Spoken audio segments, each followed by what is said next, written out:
You're listening to Learn American English online on YouTube. Turn on your closed captioning. In today's episode of Learn English Naturally, the topic is water. This video is designed to help you improve your English listening skills in a natural way. As you listen, don't worry if you don't understand every word.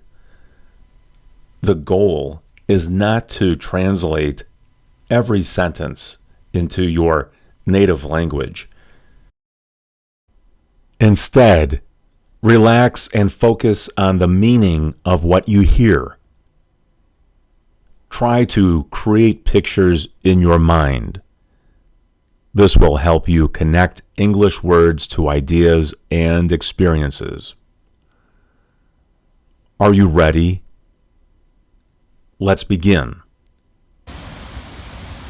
Water. What a wonder water is.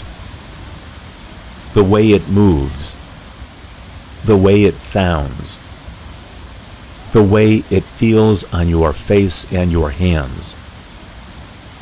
It feels good on your body. It feels refreshing, and it tastes good. Water tastes good when it's clean. It has no color other than the color given to it by the sky.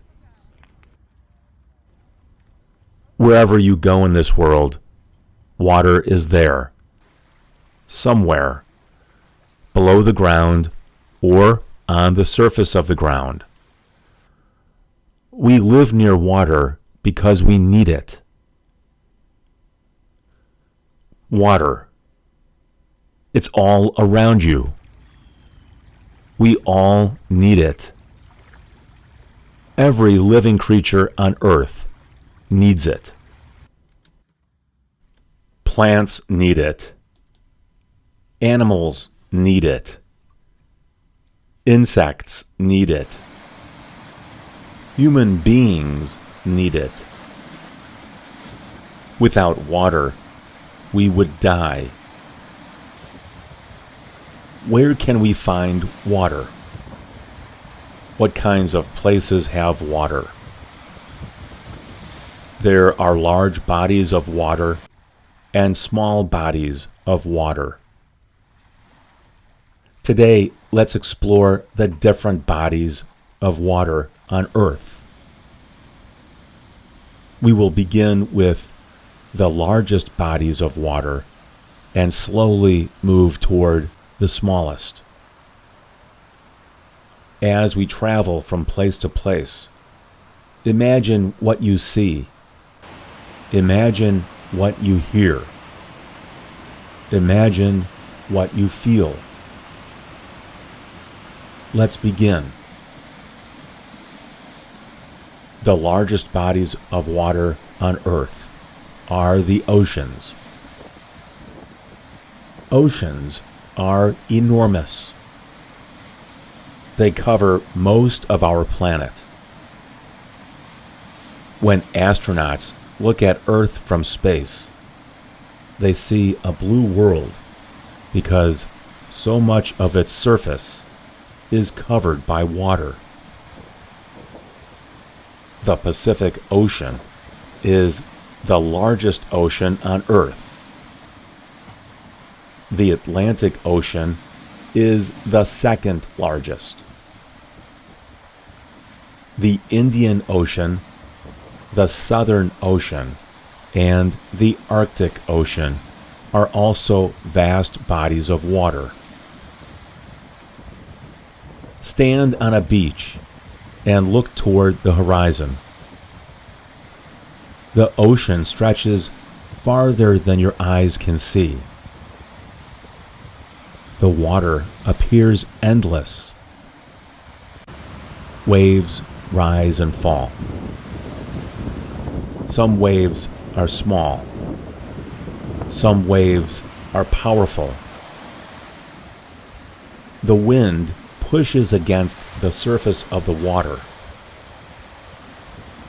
The water responds.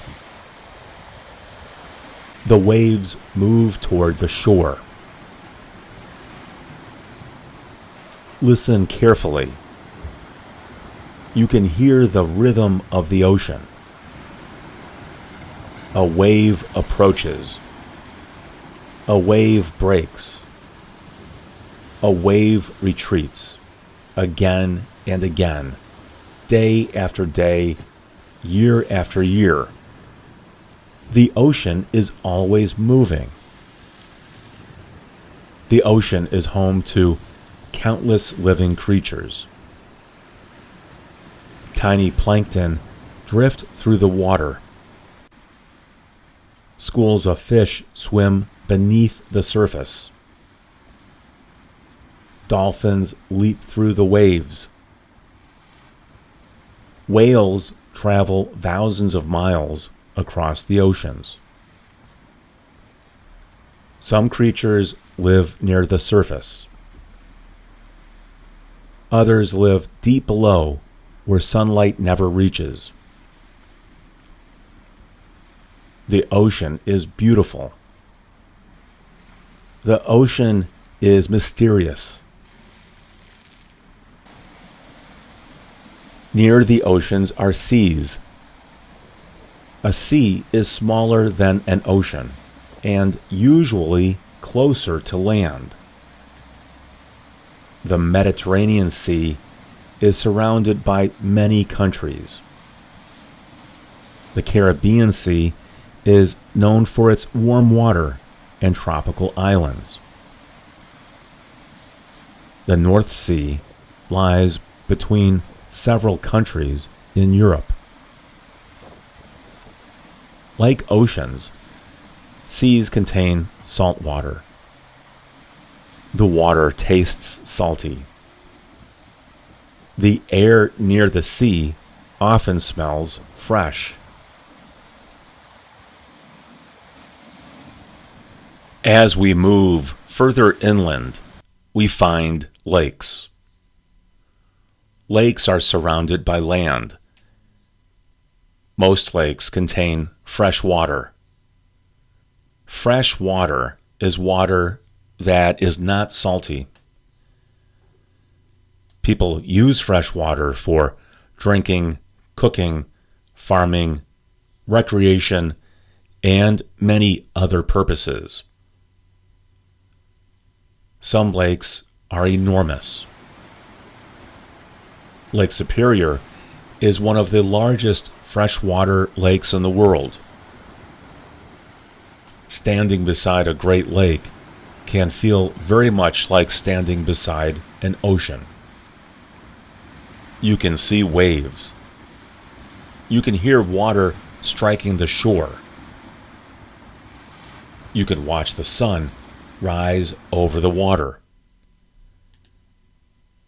Where I live in Minnesota, lakes are everywhere. There are thousands of them. Large lakes, small lakes, deep lakes, shallow lakes. Some lakes are busy with boats and swimmers. Others are quiet and peaceful. The water on the lake reflects the sky. Clouds drift overhead. The lake becomes a mirror. Smaller than a lake is a pond. A pond is usually shallow. Its water is often still. The surface may be covered with lily pads. Frogs sit quietly near the edge. Dragonflies dart through the air. Turtles rest on fallen logs. A pond may appear calm, but it is full of life. look closely, you might see fish swimming below the surface. You might notice insects skating across the water. You might hear birds calling from nearby trees. Water gathers in ponds. Water gathers in lakes and rivers. Rivers are always moving. A river begins somewhere. Perhaps it's high in the mountains, or it's near a spring. Perhaps it begins from melting snow.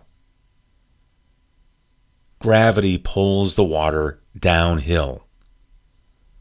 The water follows the shape of the land. Some rivers move slowly. Others move quickly. Some rivers are narrow. Others are so wide that they resemble lakes. The Mississippi River begins in Minnesota and travels thousands of miles before reaching the Gulf of Mexico. As a river moves, it shapes the land around it. It carries soil. It carries sand. It carries small rocks.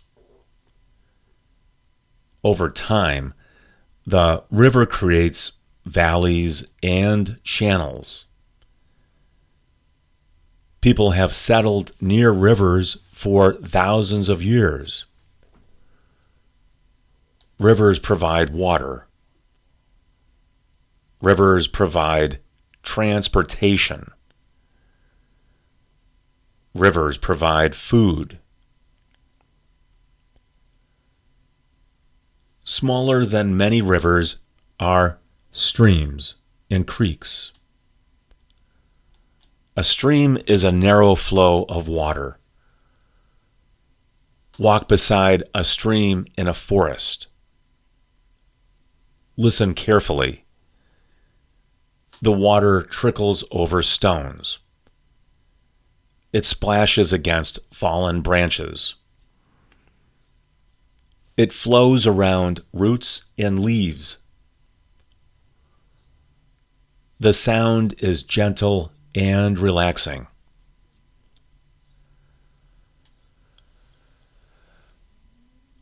A creek is similar to a stream. In some places, people use the words stream and creek almost interchangeably. Creeks are often small. Children may jump across them. Animals come to drink from them. After a rainstorm, a creek may swell and carry much more water than usual. Some streams and creeks eventually join larger rivers. All water is connected. Rain falls from the sky. Water enters streams. Streams feed rivers. Rivers feed lakes and oceans. Then the water returns to the atmosphere. This is called the water cycle. The sun warms the water. The water evaporates. It rises into the air. Clouds form. The clouds travel. Rain falls. The cycle begins again. Water can also be found in wetlands.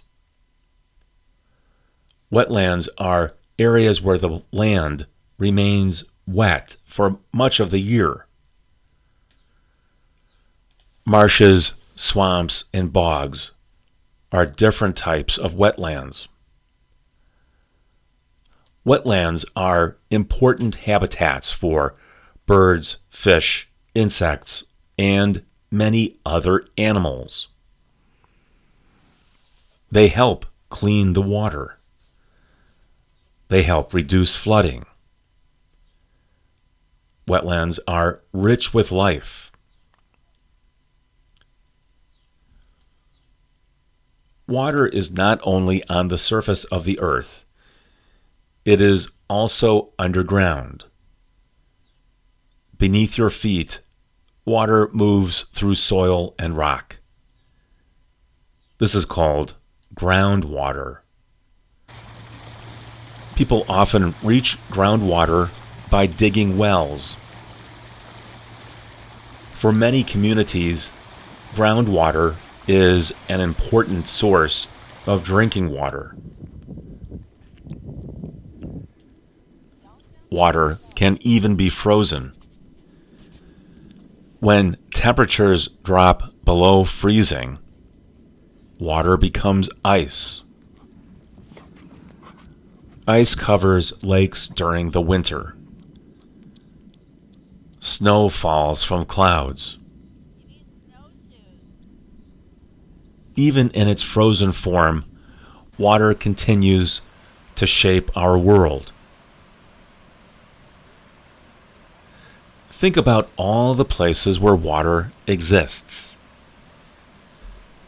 In oceans, in seas, in gulfs and bays, in lakes, in ponds, in rivers, in streams, in creeks, in wetlands, underground, in snow and ice. Water is everywhere. You hear it, you see it, you touch it, you drink it. You depend on it every day. Water nourishes plants. Water supports animals. Water sustains human life. Without water, there would be no forests, no farms, no cities, no life. The next time you hear rain falling outside your window, pause for a moment. Listen to the sound. Think about where that water has been. Perhaps it was once part of an ocean. Perhaps it flowed through a river. Perhaps it rested quietly in a lake. Now it falls from the sky. Soon it will continue its journey. Water is always moving, always changing, always connecting every part of our world. Water. Simple, essential, beautiful. It's a wonder of nature.